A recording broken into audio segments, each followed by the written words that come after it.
Welcome to Chapter 1 of Health Psychology. So in this chapter, we're going to be looking at 3 different questions. How have the views of health changed over time? Number 2, how did psychology become involved in healthcare? And the third question is, what type of training do health psychologists receive, and what kinds of work do they do? So let's go ahead and get started.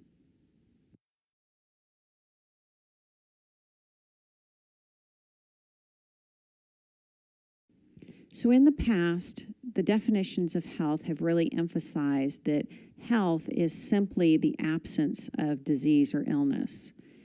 Other definitions have focused on health as being determined by your physiological state. Are you able to physiologically perform certain functions, certain daily functions, get around without any kind of limitations, restrictions, or any other impediments that you have? But the modern definition of health really is much more of a holistic concept. And it's based, yes, on the physiological aspect, but also the psychological aspect, as well as the emotional and social factors that go into it.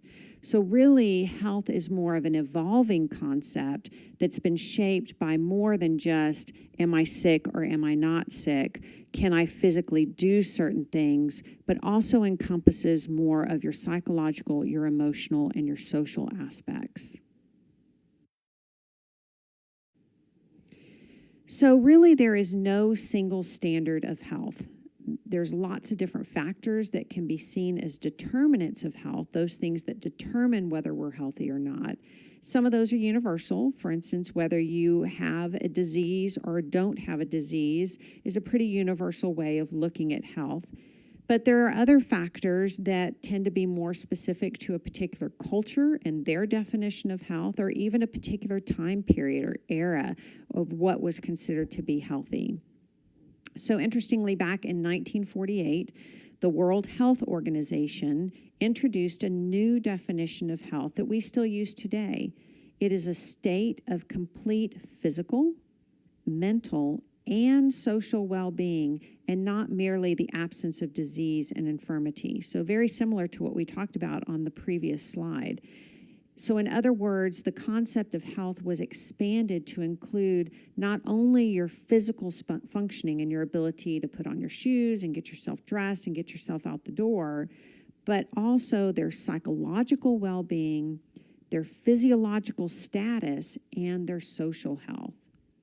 And a lot of times we just call this wellness.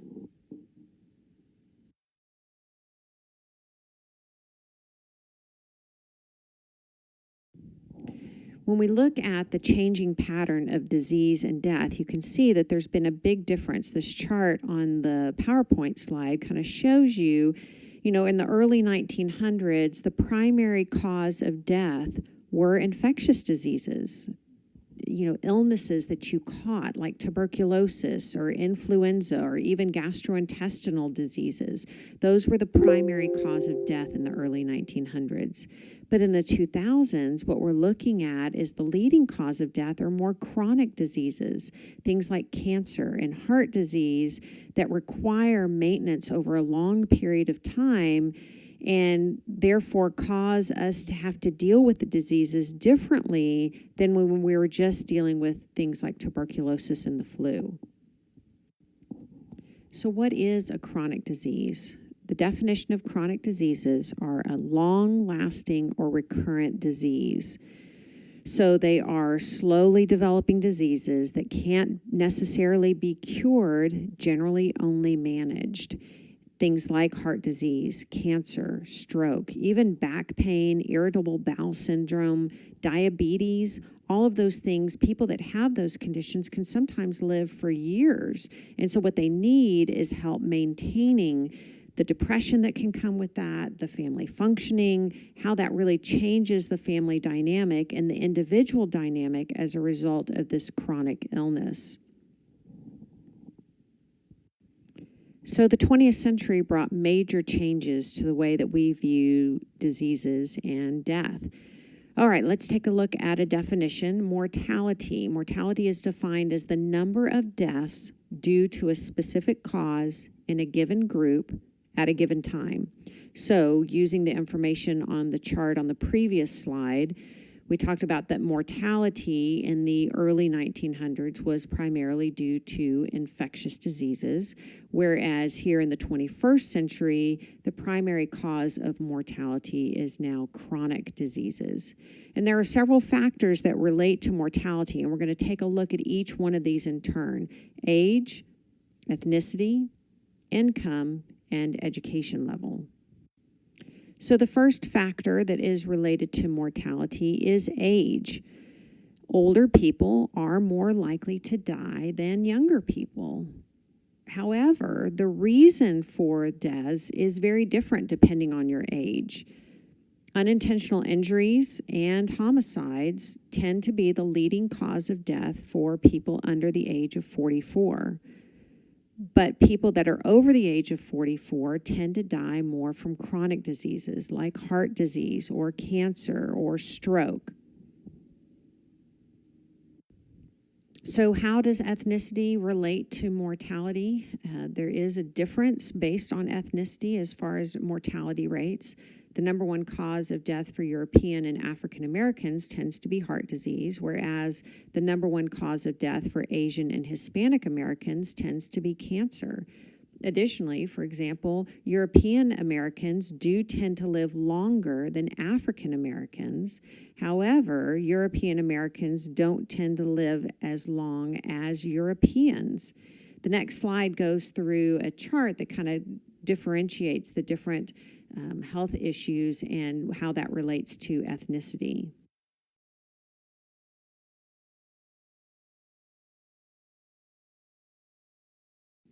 So when looking at how poverty relates to mortality, there is a big relationship between income levels and mortality rates.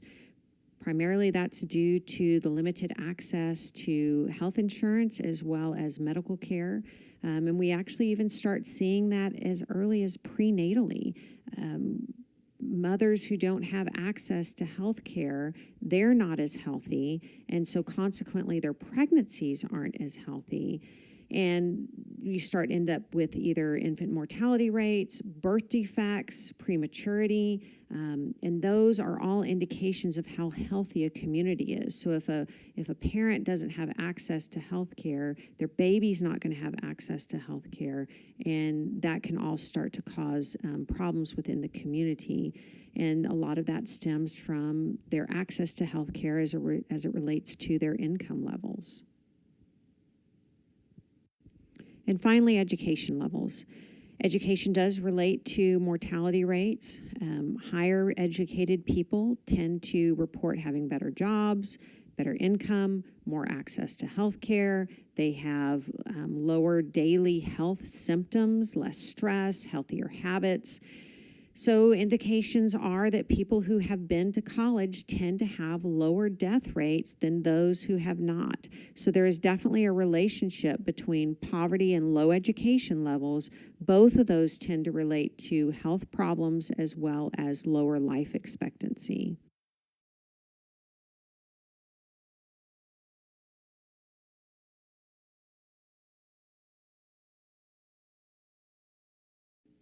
So as you saw in the previous slide with the graph, there have been changes in life expectancy. In 1900, the life expectancy was around 47 years of age. Today, the life expectancy is almost double that, closer to 79 years of age. Primarily, we've gotten better at keeping people alive longer, curing infectious diseases, and helping people to live healthier lives. But the number one factor that has contributed to the increase in the life expectancy is the decrease in infant mortality. As I mentioned a couple of slides ago, the infant mortality rate is indicative of how healthy a community is. The overall health of a community is very much related to the infant mortality rates. So as we've gotten better at helping babies to survive, we have also increased our lifespan and our life expectancy. Those things are related. Other factors that go into it is our ability to prevent diseases, a lot of that through the use of vaccinations. We have safer drinking water. We have much better nutrition. We are much more aware of the things that we need to be doing in order to have a healthier lifestyle. And of course, we're more efficient at disposing of sewage and waste, which can actually contribute to the diseases.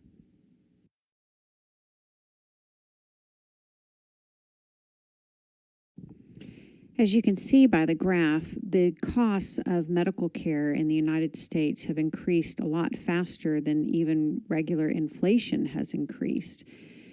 The U.S. spends $3.8 trillion on healthcare, more than any other country, and about 36 million people are admitted to hospitals yearly. And so when you look at one of the major issues is chronic diseases. They can last a lifetime, which creates more need for healthcare services. And so they need more expensive and much more extensive medical treatments as a result. So one answer to the cost of medical care is to reduce costs. But another answer is to prevent people from getting sick in the first place, or to catch a chronic illness at an earlier stage to prevent it from getting to the point where increased medical care is needed.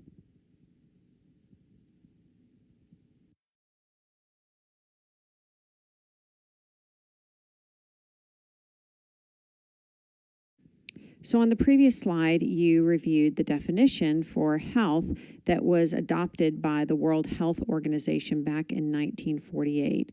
So the traditional view of health has been based on that biomedical model. If you're sick, we take you to the doctor. And what does the doctor do? He gives you a pill, he gives you surgery, he gives you some sort of treatment in order to fix whatever it is. And so the idea is that your disease results from something that's wrong in your body physically, and if we can fix that, then that will take care of the problem. So health then is defined in the traditional biomedical model as just the absence of any kind of disease. So we can get rid of your disease, then we can make you healthy.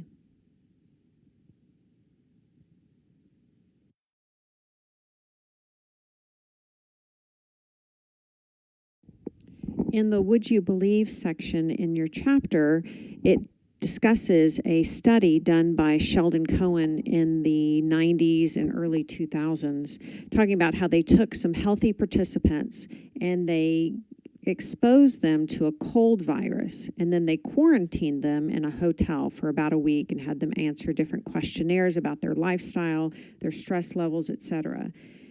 And what they found was that not everybody that was exposed to the cold virus actually got the cold virus.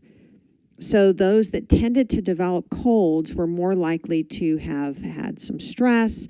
They had more of a negative outlook on life. They didn't get as much sleep. They tended to be less sociable.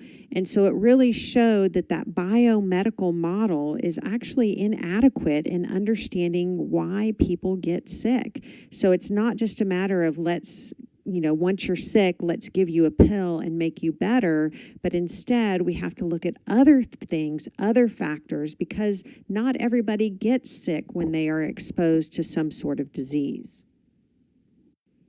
So the current view of health is based more, instead of on the biomedical model, on the biopsychosocial model. And we can divide that long word up into the three aspects. The biological, acknowledging that yes, there are pathogens, there are diseases that we get from the environment that contribute to the decline in our health.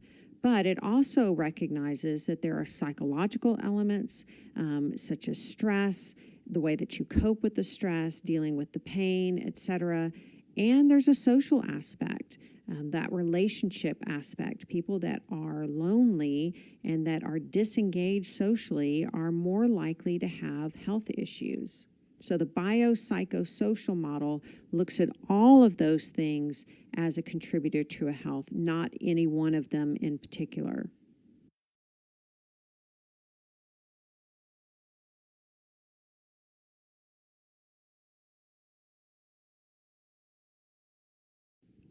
So let's review again the definition of health: the state of complete physical, mental, and social well-being, not just the absence of disease and infirmity. And if we compare that definition with the definition of psychology, those of you who have had intro psychology, that psychology is the scientific study of behavior and mental processes, and you see how those two definitions come together to actually involve psychology in the area of healthcare, because there's that combination of the physical and the mental and the behavioral, and all of those things come together. As early as Socrates and Hippocrates, there was discussion of that, how the mind affected the body. Freud really brought that to more people's attention with the development of psychology, and especially psychosomatic, recognizing how the mind had an impact on what was happening in the body. And that really became a foundation of transitioning from that biomedical model, focusing only on the physical aspects, to acknowledging and incorporating the psychological and the behavioral aspects that go along with that as well. So from the psychosomatic medicine movement, there were two interrelated disciplines that emerged: behavioral medicine and health psychology. Behavioral medicine is really looking at the integration, and that's the key word there, the integration of behavioral and biomedical science, acknowledging that those two things work together for both health and illness. So the goal of behavioral medicine is very similar to the areas of healthcare: improved prevention, improved diagnosis, improved treatment, as well as rehabilitation. So recognizing that that integration of what we do has an impact on how we feel and our overall health. You know, a good example of health psychology is just by looking at smoking addiction. Why do people smoke? Well, there's lots of different reasons why people smoke. People smoke because they are physically addicted. Nicotine is very physically addicted, and they will actually go through withdrawal symptoms if they stop smoking. But that's just one aspect. A smoker is also psychologically addicted. They get rewards from smoking, even if it's temporary. They get more relaxed. It allows them to kind of suppress their appetite, kind of cool down a little bit. So that's another aspect. So you've got the psychological addiction as well as a physical addiction. As well, you can be behaviorally addicted. If you've ever known a smoker, there's certain times where they crave cigarettes. It might be first thing in the morning when they're drinking a cup of coffee, or it might be after dinner, or every time they get in the car, they want to have a cigarette. So it can be very behaviorally addictive. And additionally, it can be a cultural thing. Some cultures very much have smoking as part of their culture. Other cultures do not. And so all of those aspects figure into why people get addicted from smoking. And you can't just fix one aspect. You can't just fix the physical addiction without also addressing the psychological, the behavioral, as well as the socio-cultural aspects that go along with addiction. And that's one of the things that health psychology focuses on, is looking at all of those aspects, not just the physiological ones. So health psychology is really a growing field within psychology. More and more healthcare settings and healthcare providers are relying on health psychologists to help them in their practices and help them in hospital settings. For example, Medicare now requires hospitals to collect patient satisfaction information. So hospitals are more motivated than ever to ensure that those emotional needs of their patients are being met. And they're turning to health psychologists to help them to create an environment where there is satisfaction among their patients and an increase in health care.